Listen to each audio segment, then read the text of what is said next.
നമസ്കാരം, ഞാൻ ഡോക്ടർ അനിൽ. പുതിയ ഒരു വീഡിയോയിലേക്ക് നിങ്ങൾക്ക് ഏവർക്കും സ്വാഗതം. കേരളത്തിലൊരു ജോലി ആഗ്രഹിക്കുന്നവർക്ക് വേണ്ടിയുള്ള ഒരു ഇൻഫർമേഷനാണ്. കേന്ദ്ര സർക്കാരിന് കീഴിലുള്ള സെൻട്രൽ മറൈൻ ഫിഷറീസ് റിസർച്ച് ഇൻസ്റ്റിറ്റ്യൂട്ടിൽ നിലവിലുള്ള താൽക്കാലിക ഒഴിവുകളിലേക്കുള്ള ഇൻഫർമേഷനാണ് ഈ വീഡിയോയിൽ ഷെയർ ചെയ്യുന്നത്.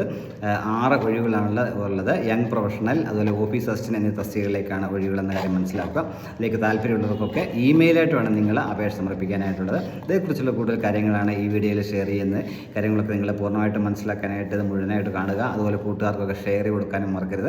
നമുക്കിതിന് വിശദാംശങ്ങൾ പരിശോധിച്ച് നോക്കാം. കേന്ദ്ര സർക്കാരിൻ്റെ ഒരു സ്ഥാപനമാണ് central marine fisheries research institute, കൊച്ചിയിലാണ് സ്ഥിതി ചെയ്യുന്നത്. അവിടേക്കുള്ള താൽക്കാലിക ഒഴിവുകളാണ്, ടെമ്പററി റിക്രൂട്ട്മെൻ്റ് ആണെന്ന കാര്യം മനസ്സിലാക്കുക. ഇതിലേക്ക് താല്പര്യമുള്ളവർക്കൊക്കെ 2025 മാർച്ച് 6 വരെ ഓൺലൈനായിട്ട് ഇമെയിലായിട്ട് നിങ്ങൾ അയച്ചു കൊടുക്കാനായിട്ട് കഴിയും, അപേക്ഷ സമർപ്പിക്കാനായിട്ട് കഴിയും. അങ്ങനെ അതിൽ സ്ക്രീൻ ചെയ്യുമ്പോഴൊക്കെ 2025 മാർച്ച് 18 കൊച്ചിയിൽ വെച്ചായിരിക്കും ഇൻ്റർവ്യൂ നടക്കുക എന്നാണ് പറഞ്ഞിട്ടുള്ളത്. പിന്നെ തസ്തികകളുടെ ഡീറ്റെയിൽസ് പറയുകയാണെങ്കിൽ യങ് പ്രൊഫഷണൽ 1 എന്ന പോസ്റ്റിലേക്ക് 2 ഒഴിവുകളാണുള്ളത്.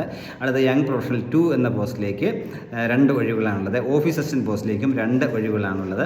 അപ്പോൾ ഇതിലേക്ക് പ്രായപരിധി പറഞ്ഞിട്ടുള്ളത് യങ് പ്രൊഫഷണൽ പോസ്റ്റുകളിലേക്ക് 21 മുതൽ 45 വയസ്സ് വരെയുള്ളവർക്ക് അപേക്ഷിക്കാൻ കഴിയും. ഓഫീസ് അസിസ്റ്റന്റ് പോസ്റ്റിലേക്ക് ഉയർന്ന പ്രായപരിധി 35 വയസ്സാണ് പറഞ്ഞിട്ടുള്ളത് എന്ന കാര്യം കൂടി മനസ്സിലാക്കുക.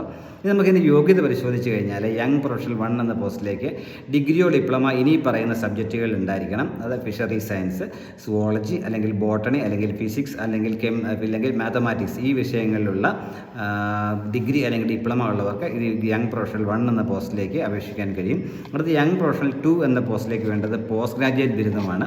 അതിനുവേണ്ട സബ്ജക്റ്റുകൾ പറഞ്ഞിട്ടുള്ളത് fishery science, marine science, environment science, agricultural statistics, Jio informatics എന്നീ സബ്ജക്റ്റുകളാണ്. ഈ സബ്ജക്റ്റുകളിൽ പോസ്റ്റ് ഗ്രാജുവേറ്റ് ബിരുദം ഉള്ളവർക്കാണ് ഇതിലേക്ക് അപേക്ഷിക്കാനായിട്ട് കഴിയുക.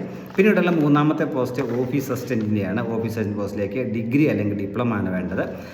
അതോടൊപ്പം കമ്പ്യൂട്ടർ നോളജ് ഉണ്ടായിരിക്കണം, കമ്പ്യൂട്ടറിൽ നല്ല ഓപ്പറേറ്റ് ചെയ്യാനുള്ള പരിചയം ഉണ്ടായിരിക്കണം. ഏതെങ്കിലും ഗവൺമെൻറ്റിലോ ഗവൺമെൻറ് സ്ഥാപനങ്ങളിലോ ഗവൺമെൻറ് അംഗീകൃത സ്ഥാപനങ്ങളിലോ ബന്ധപ്പെട്ട മേഖലയിലുള്ള പ്രവൃത്തി പരിചയമുള്ളവർക്ക് മുൻഗണന ലഭിക്കും എന്ന് പറഞ്ഞിട്ടുണ്ട്. അത് ഡിസേബിൾഡ് ക്വാളിഫിക്കേഷൻസ് മാത്രമേ ഉള്ളൂ. അപ്പോൾ എങ്ങനെ അപേക്ഷ സമർപ്പിക്കാമെന്ന് വെച്ച് കഴിഞ്ഞാൽ ഞാൻ നേരത്തെ ഇമെയിലായിട്ട് വേണം നിങ്ങൾ അപേക്ഷ സമർപ്പിക്കാനായിട്ട്. അപ്പോൾ അത് നിങ്ങളുടെ ബയോഡാറ്റ പ്രിപ്പയർ ചെയ്യുക, അതുപോലെ സർട്ടിഫിക്കറ്റിൻ്റെയൊക്കെ ഒറിജിനൽ കോപ്പിയൊക്കെ സ്കാൻ ചെയ്തെടുക്കുക. അപ്പോൾ ഇതെല്ലാം കൂടി ഒരു ഇമെയിലായിട്ട് വേണം അയച്ചു കൊടുക്കാനായിട്ട്. NICRECMFRI22@gmail.com എന്ന ഇമെയിൽ ഐ ഡി വേണം നിങ്ങൾ അയച്ചു കൊടുക്കാനായിട്ടുള്ളത്. അപ്പം അയക്കുന്ന സബ്ജക്റ്റ് ലൈനിൽ നിങ്ങൾക്ക് ആപ്ലിക്കേഷൻ ഫോർ ദ പോസ്റ്റ് ഏതാണെന്ന് നിങ്ങൾ കാണിക്കാം എന്ന് ഓർത്തിരിക്കുക. അപ്പോൾ ഇതിലേക്ക് അപേക്ഷിക്കേണ്ട അവസാന തീയതി 2025 മാർച്ച് 6 വരെയാണ് എന്ന കാര്യം ഓർത്തിരിക്കുക. അപ്പോൾ അങ്ങനെ സ്ക്രീൻ ചെയ്യപ്പെടുന്ന അപേക്ഷ സമർപ്പിക്കുന്നതിനും സ്ക്രീൻ ചെയ്യപ്പെടുന്നവർക്കുള്ള ഇൻ്റർവ്യൂ കൊച്ചിയിൽ വെച്ചായിരിക്കും നടത്തുക. സെൻട്രൽ മറൈൻ ഫിഷറീസ് റിസർച്ച് ഇൻസ്റ്റിറ്റ്യൂട്ടിൽ തന്നെ ആയിരിക്കും ഇൻ്റർവ്യൂ നടക്കുക. അത് 2025 മാർച്ച് 18 നടത്തും എന്നാണ് പറഞ്ഞിട്ടുള്ളത്. അപ്പോൾ താല്പര്യമുള്ളവർക്കൊക്കെ ഈ അവസരം പരമാവധി ഉപയോഗപ്പെടുത്തുക. ഒരു കാര്യം കൂടി പറയാൻ, നിങ്ങളുടെ കൂട്ടുകാർക്കൊക്കെ ഇത് ഷെയർ ചെയ്ത് കൊടുക്കാനും മറക്കരുത്. ഇതുപോലെ ഇൻഫർമേഷൻസ് ഇനിയും ലഭിക്കാനായിട്ട് ചാനൽ സപ്പോർട്ട് ചെയ്യണം. എല്ലാവർക്കും നല്ല കരിയർ ഉണ്ടാവട്ടെ. Thank you very much.